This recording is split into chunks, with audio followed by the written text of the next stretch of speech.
გამარჯობა, ეს არის დღის ქრონიკა. მმართველი ძალის ინიციატივით დროებით საგამოძიებო კომისიას მიმართვიანობის გამო ერთი თვითმუშაობა გაუხანგრძლივდება. შედეგად გადაიწევს პარტიების აკრძალვის საკონსტიტუციო პროცესიც. ამ მოცემულობით ნაციონალურ მოძრაობას და სხვა ოპოზიციურ პარტიებს შესაძლებლობა ეძლევათ თვითმმართველობის არჩევნებში მონაწილეობა მიიღონ.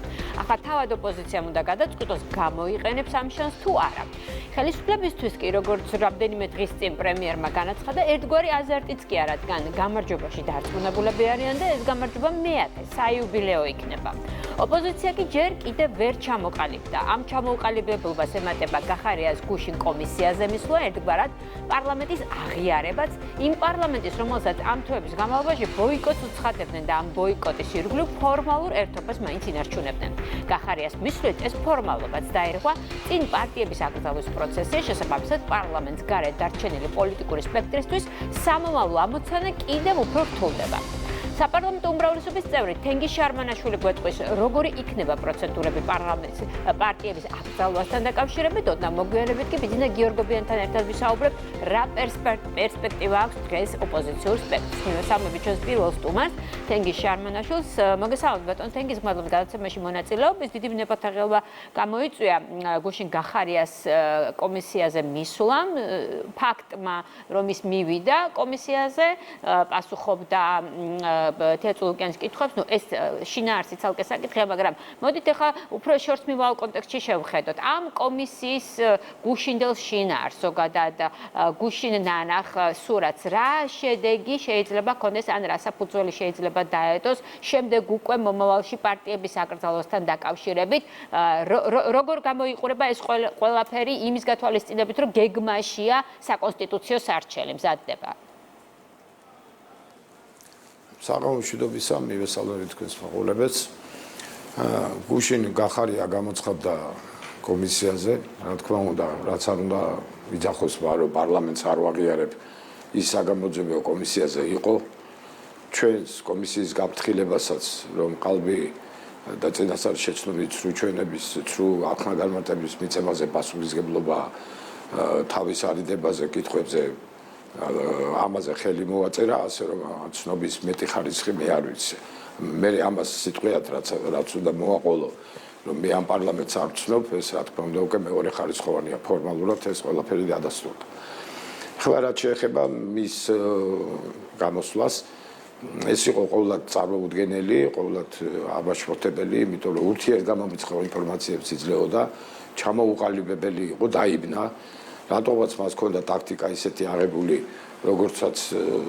რომელსაც ის იყენებდა თავისი პრემიერების დროსაც შეიძლება და მერეც, რომ თქვა აბუჩათ აეგდო, თვითონ რაღაც ცინიკურად ემოქმედა, მაგრამ ამის საშუალება არ მიეცედა თქვენ ეს თვალნათლივ ნახა ჩვენმა მაყურებელმა და თქვენს და მას მოუწია კონკრეტულ კითხვებზე პასუხის გაცემა. მართალია უმეტეს კითხვებზე ის რაღაცებს ვერ იხსენებდა და თითქოს ვერ იხსენებდა და ამბობდა ეს არ მახსოვს, ეს არ მახსოვს და შეიძლება 10-ზე მეჯერ სხვა საკითხზე არ მახსოვს წარმოთქვა, მაგრამ მიუხედავად ამისა რაღაცების დაკონკრეტება მაინც მოუწია. და ის რისი დაკონკრეტებას მოუწია იყო აბსოლუტურად ურთიერთგამომრიცხავი საკითხები ჩორჩანასთან დაკავშირებული, სადაც ის ტყუილ ინფორმაციას აძლევდა თითქოს იმ საგუშაგოს განლაგებამ გადაარჩინა იქ სიტუაცია არა და მოსახლეობაც ადასტურებს, რომ იქ მიმდებარე ტერიტორიაზე ისინი ტყითაც სარგებლობდნენ, მიუხედავად იმ აღნიშნებისა, ასევე ვთქვათ, ინერტული მასალების გამო ჰქონდათ ნებართვების საფუძველზე, ახლა ვთქვათ, ოკუპანტები იმ დონეზე შემოიწიენ, რომ მათ ამის საშუალება აღარ აქვთ და იქ გარკვეული ტერიტორია დააკავეს. ასევე ეს საგუშაგო, სადაც იმყოფება, გარშემო მყოფი სიმაღლეები ისე დაიკავეს და დამატებითი საგუშაგოები გახსნეს, რომ თითქმის აზრი დაუკარგეს იმ საგუშაგოს, რომელიც მან გახსნა, ვინაიდან უპირატეს მდგომარეობაში აყენებს და აბსოლუტურად აკონტროლებს და ერთმა დაგვიფაროს, რომ რამე გაუთვალისწინებელი მოხდეს და დაცვის საშუალებაც კი ძალიან გაძნელებული იქნება. აი ეს მოიტანა სუსის რეკომენდაციის არ გათვალისწინება, რომელიც აფრთხილებდა მაშინდელ შინაგან საქმეთა მინისტრს, რომ ამ ნაბიჯის გადადგმას შეიძლება გამოუსწორებელი თუ არა, ყოველ შემთხვევაში გაუთვლელი შედეგები მოყოლოდა, რაც მოყვა კიდევაც სამწუხაროდ. აი აქ გუშინ მოსმენილ კი ბატონო, ან გუშინ მოსმენილების გათვალისწინებით, აი ეს საკითხები შემდეგ საკონსტიტუციო სარჩელის დროს იქნება დამატებითი, ესე ვთქვათ, ბერკეტი, რომ პარტიების საკრებულოსთან დაკავშირებით შემდეგ საკონსტიტუციო სასამართლო მიმსჯელოს. ანუ გუშინდელი მოსმენილი ფაქტები, როგორ დაეხმარება თქვენს ინიციატივას? დასკვნაში იქნება ყველაფერი ასახული. თქვენ იცით, რომ საკონსტიტუციო სარჩელის შეტანის უფლება აქვს არანაკლებ 1/5-ისა პარლამენტის წევრების საერთო რაოდენობის და რა თქმა უნდა ისინი მიიღებენ გადაწყვეტილებას, მაგრამ დასკვნაში ყველა მისი პასუხი იქნება შეტანილი. მისი თქვათ ურთიერთგამომრიცხავი პასუხი. აი მას მიაჩნია, რომ ამ დღეების განმავლობაში, უკვე ნოემბრის აქციების განმავლობაში არ იყო თქვათ ისეთი დაძაბული სიტუაცია, როდეს იმასთან შედარებით, ვიდრე თვითონ როდესაც იყო შინაგან საქმეთა მინისტრი. და მან დაშალა ესე იგი ყოველად არაპროფესიონალურად გასცა არაპროფესიონალური ბრძანებები, თუმცა ამ ბრძანებებს უარყოფდა და მე ამბობდა, რომ პოლიციელებმა ეს თვითონ გააკეთეს, რაც ძალიან არასწორი საქციელია და მას ღირსებას ვერაფრით ვერ შემატებს პირიქით. და მე ამბობდა, რომ გავეცი პირიქით ბრძანება, თქვათ, რომ შეეწყვიტათ ამ არალეგალური ტყვიების გამოყენება, რეზინის ტყვიების გამოყენება და მე თითქოს ბრძანება გარკვეულმა ნაწილმა არ შეასრულა. რა თქმა უნდა, უკვე მისი დამოკიდებულება, ადამიანური დამოკიდებულებას თავის პოლიციელებისადმი უკვე ნათელია. და მინდა ერთი ინფორმაცია სამწუხარო მოგაწოდოთ, რომ ის რასაც შემდგომში უწოდებს მშვიდობიან აქციას, რაც შემდგომში აი სულ ახლახან იყო. კიდევ ერთმა ჩვენმა პოლიციელმა დაკარგა თვალი, მას ორი ოპერაცია ჩაუტარდა, ეს ახალი ამბავია, სულ ჯერ გავრცელებული არ არის. და მას აგრესიულმა მომიტინგეებმა მიაყენეს თვალის დაზიანება, ორი ოპერაცია ჩაუტარდა ისრაელის ექიმებთან, ასევე თურქეთის ექიმებთან დიდი კონსულტაციები გაიმართა სამედიცინო თვალსაზრისით, სამწუხაროდ მისი თვალის გადარჩენა ვერ მოხდა და მხედველობა მან ამ თვალით დაკარგა. აი ეს არის მათი შეფასები და გახარია შეფასები და მშვიდობიანი აქციები, რომ გონია მას და მისი პარტიის წევრებს და რომ აპროტესტებენ 1000 გვარი ფორმით და რომ გონია, რომ ნაკლები დაზიანებები მიიღო მაშინ პოლიციელმა, ვიდრე მისი შინაგან საქმეთა მინისტრობის პერიოდში. აი განსხვავება რა არის? ეს განსხვავება არის ის, რომ ბატონმა გომელაურმა თავის თვითონ პოლიციაზე აიღო დარტყმა და მთელი ეს დაზიანებები პოლიციელებს მიადგათ უმეტესწილად. და მისი მინისტრობის დროს მოქალაქეებს მიადგათ. აი ეს ყველაფერი რა თქმა უნდა აღწერილი იქნება დასკვნაში და შემდეგში რა თქმა უნდა მიიღებს გადაწყვეტილებას შესაბამისი რაოდენობა დეპუტატებისა საჩელი როგორ შევიდეს, რა ფორმით შევიდეს და რაზე იქნას საკონსტიტუციო სასამართლოში ყურადღება გამახვილებული, თუ ასეთი გადაწყვეტილება იქნება მიღებული. და თუ იქნება მიღებული პრაქტიკულად როგორ წარმოგიდგენთ ეს ყველაფერი? გახარიას პარტიას არ აქვს დაწერილი მოთხოვნა მაგალითად მანდატების გაუქმებაზე.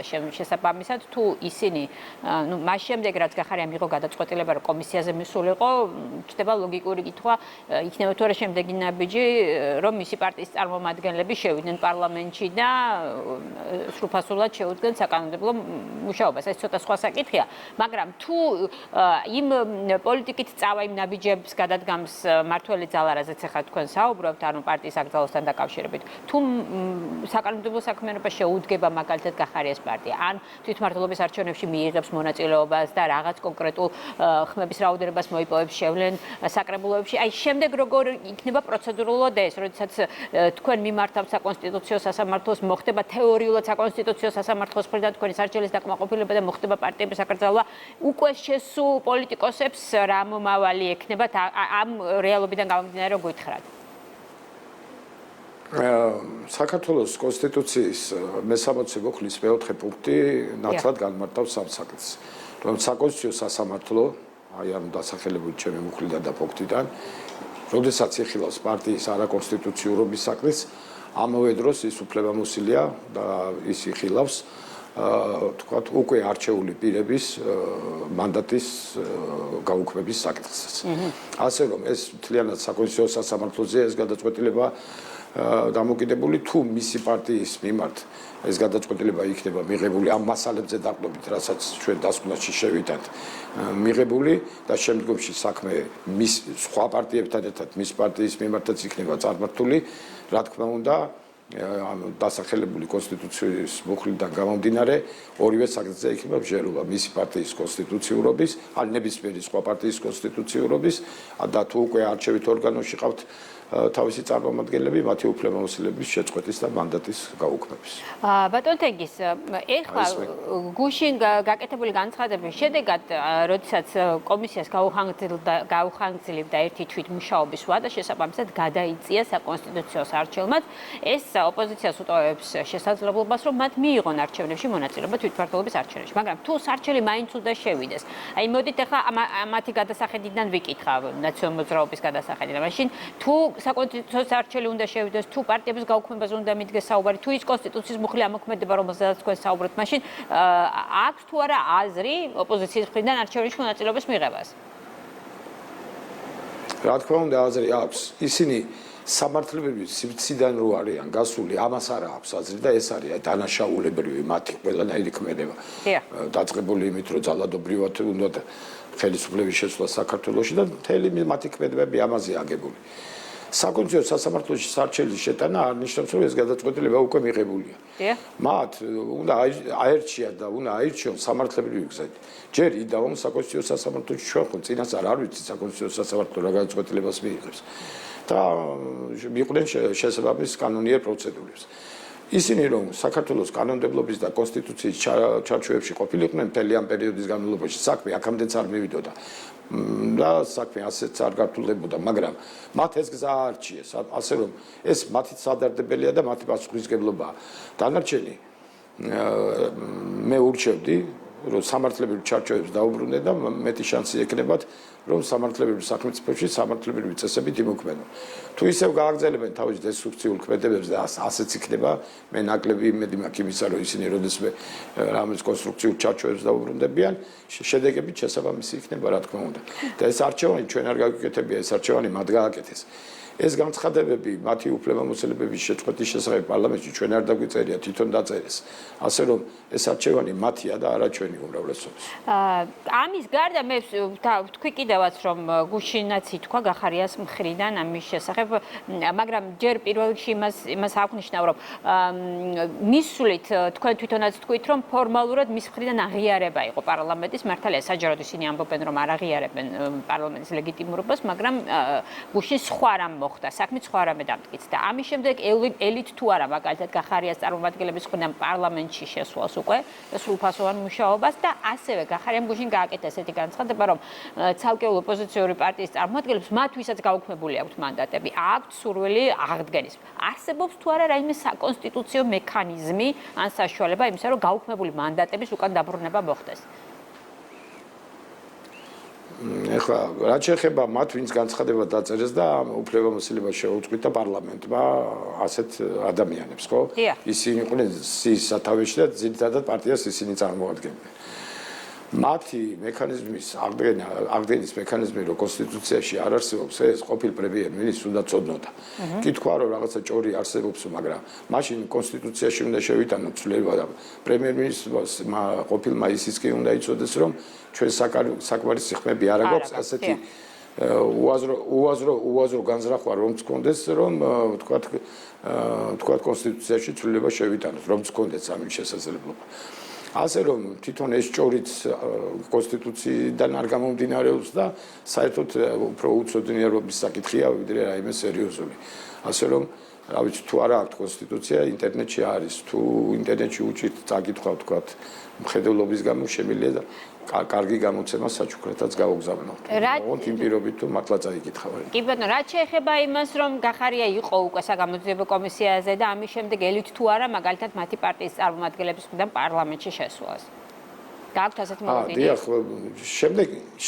შემდეგი ლოგიკური ნაბიჯი მათი მხრიდან წესით ეს უნდა იყოს, იმიტომ რომ ეხლა როდესაც ჩვენ სიტყვიერად იძახი რომ არ მოვდივარ კომისიაზე, მე მოდიხარ კომისიაზე, მე კომისია ოფიციალურად გაფრთხილებს იმ პროცედურებზე და მე შენი ხელმოწერით ამ კომისიის წინაშე ამ ვალდებულებას ადასტურებ ნუ ახლა ამ ფორმალობის უკვე ფორმალური კი არ არის, რეალური აღიარება. მე ახლა PR-ისთვის ბრიფინგზე რა სიტყვი ამას უკვე მნიშვნელობა არ აქვს. წესით ამ ნაბიჯის შემდეგი ნაბიჯი ეს უნდა იყოს. თუმცა ისინი საკუთარ დებას არ წარმოადგენენ, ამაზე ბევრჯერ მაქვს თქვენს ეთერშიც ნათქვამი კალბატონთია და სხვაგანაც, როგორც მათი პატრონები უბრძანებენ, ვთქვათ, რომლებიც იმყოფებიან სამწუხაროდ ჩვენი ქვეყნის ფარგლებს გარეთ და იქიდან იმართებიან, ისე მოიქცევიან. ახლა რას უბრძანებენ ბოლო მომენტში მე ვერ გეტყვით. გასაგებია. ძალიან დიდი მადლობა თენგი შარმანაშვილი პასუხობდა ჩვენს კითხვებს. მივესალმებით ჩვენ სტუდიაში ბიძინა გიორგოვიანი შემოგვიერთდა. მოგესალმებით ბატონო ბიძინა, მადლობა გადაცემაში მონაწილეობისთვის. გავაგრძელოთ მოდი ის თემა, რომელზეც ვსაუბრობთ წინა სტუმართან. აი რა პროცესებს ვადენებთ თვალს და რა მდგომარეობაში აღმოჩნდა ოპოზიცია მას შემდეგ, რაც მაშინ გუშინ გახარიამ მიიღო გადაწყვეტილება და ის საგამოძიებო კომისიის ხდომაზე მივიდა. თუ ამას შევხედავთ იმ თვალსაზრისით, რომ დაუშვათ არ აღიარების ლეგიტიმურობის თვალსაზრისით, რა თქმა უნდა, ეს იყო მათი მხრიდან, მისი მხრიდან კონკრეტულად პარლამენტის აღიარება და პარლამენტის მუშაობაში მონაწილეობის მიღება. ეხლა ამას ჩვენ დაუკავშირებთ თუ არ დაუკავშირებთ ლეგიტიმაციას, ეს სხვა საკითხია, იმიტომ რომ ლეგიტიმურობა ისეთი რამეა, რომ ეს ვიღაცა კონკრეტულად არჩევნებში დამარცხებული პარტიის შესვლით ან არ შესვლით პარლამენტში არ განისაზღვრება. პარლამენტის ლეგიტიმაცია განისაზღვრება პარლამენტში შესული და პარლამენტში არჩეული დეპუტატების მიერ უფლებამოსილების ცნობით და არა იმით, რომ იქ ვიღაცა შიგნით შევა თუ არ შევა, იმიტომ რომ პარლამენტში ხა ჩვენ გვინახავს, რომ იყო ნაციონალური მოძრაობა, ოპოზიციური ფრაქცია, კიდე იყო იქ რამოდენიმე ოპოზიციური ფრაქცია, მაგრამ კონკრეტულად თუ ვილაპარაკებთ ჩვენ ნაციონალურ მოძრაობაზე, ისინი იყვნენ პარლამენტში და ისინი არც მონაწილეობდნენ ამ პარლამენტის მუშაობაში, არა, ხან შხამებს ასხავდნენ, ხან რაღაც ძალადობდნენ შიგნით, რაღაც პერფორმანსებს დგავდნენ, ყვიროდნენ და ასე შემდეგ. საპარლამენტო ცხოვრება ეს არ არის და ლეგიტიმაცია ესე არ მოიპოვება. ხა რაც შეეხება თვითონ გახარიას, ეხა ბევრი ითქვა ამაზე და ალბათ აღარ ზღირს, როდესაც ადამიანს აქვს მეხსიერების პრობლემები, როდესაც მას არაფერი არ ახსოვს, ყველაფერზე იძახის, რომ არ ვიცი, არ მახსოვს და ასე შემდეგ. მე მგონი ამ პოლიტიკური ძალის საკითხი უკვე ამოწურულია. მაშინ რა იყო მიზანი? თქვენ როგორ ფიქრობთ? აი თქვენი გადასახედიდან. კითხვები, რომელიც იქ დაისვა, ნუ გახარიასაც უნდა სწოდნოდა, რომ მოსაოდნელი იყო ამ საკითხებზე, საჯაროდ მოუწევდა საუბარი. არ მახსოვს, არ მახსოვს. საუბრისთვის არ იყო მისული ეგ კაცი. აი ისთვის იყო მისული. იყო მისული აგრესიული იმით, რა ქვია, იქ ვორდინგიც ისეთი ქონდა მას, რომ აი თქვენ რაღაც არ გააკეთეთ მაშინ და მე ესეთი კაი პრემიერ-მინისტრი ვიყავი და თქვენ რაღაცებს ხელს მიშლიდით იქ და ასე შემდეგ. ეს სპექტაკლი დასრულებულია მას შემდეგ, რაც გამოირკვა, რომ გადადგომამდე ერთი დღით ადრე, უпроსოდ გადადგომამდე 2 დღით ადრე ის მოითხოვდა უმრავლესობის მხრიდან მხარდაჭერას და პირიქით იქით ირონიულად ეუბნებოდა დეპუტატებს, რომ ხო არ გეშინიათ და რაღაც ეგეთები და მას შემდეგ, რაც მან შეხვედრა გამართა საქართველოში ამერიკის შეერთებული შტატების ყოფილ ელჩთან, რომელმაც ფაქტიურად 0-ს ქვემოთ დაიყვანა საქართველოს ამერიკის შეერთებული შტატების ურთიერთობები თავისი ელჩობის დროს. აქ ამ შეხვედრის შემდეგ ამ ადამიანმა გადადგა ისეთი ნაბიჯი და ამ ნაბიჯს მოყვა კიდე შემდგომი ნაბიჯები შემდეგში, რომელსაც უნდა გამოეწვია საქართველოს ხელისუფლების პარალიზება და საქართველოში რევოლუციური სიტუაციების განვითარება, რომელიც დაგეგმილი ჰქონდა პირდაპირ ვიტყვით აი ამ ორგანიზაციების სახელით ამერიკის შეერთებული შტატების საელჩოს საქართველოში. ყველაფერს უნდა დავარქვა თავის სახელი. ფაქტიურად ელჩი კელი დეგნანი შეხვდა მას, უთხრა რომ დაუშვათ ეს არ შეიძლება რომ გაკეთდეს და კარგი იქნება თუ გადადგებით, კარგი იქნება თუ ეს ყველაფერი ჩამოიშლება და განვითარდება ეს რევოლუციური პროცესები. მე არ გამოვრიცხავ რომ პირდაპირ რევოლუციას ხელმძღვანელობდნენ საელჩოებიდან, მე ეს არაერთხელ მithქვავს ტელეეთერის საშუალებითაც, რომ ეს არ არის დაუშვათ რაღაც იქ NGO-ების წიაღში დამუშავებული სცენარები და არც ვინმე აკერმანის სახელმძღვანელოდან მხოლოდ აქ არის პირდაპირ მათი ჩართულობა, როგორც ჩანს და პირდაპირ მომზადებულები იყვნენ ამ საქმისთვის, რომელიც არ გამოვიდა საქართველოში და არც გამოვუათ, იმიტომ რომ საქართველოს გაიარა ის გზა, რომელ გზაზეც ჩვენ ვისწავლეთ ამორჩევლებმა კი არა მარტო და მოქალაქეებმა და პოლიტიკოსებმა ყველამ ერთად ვისწავლეთ ჩვენ რა შეიძლება იყოს საქართველოსთვის სასარგებლო და სასიკეთო და რა შეიძლება იყოს დამღუპველი. აი თქვენ თქვით რომ და არ გამოუვიდათ ეს. თქვენ ნახეთ ბოდისვიხტი რა დავაზრდეთ. თქვენ ნახეთ რომ იქ გამოიკვეთა რომ ის როდესაც იქ ხელმძღვანელობდა აი ამ შტურმის წინააღმდეგ ოპერაციას, მის გვერდით იმყოფებოდნენ ნინო ლომჯარია, იქ ჩუგოშვილი და ისეთი ადამიანები, რომლებიც იყვნენ ფაქტიურად კომისრები მივლენილი საელჩოდან, ამერიკის შეერთებული შტატების საელჩოდან გახარიას გვერდით და მის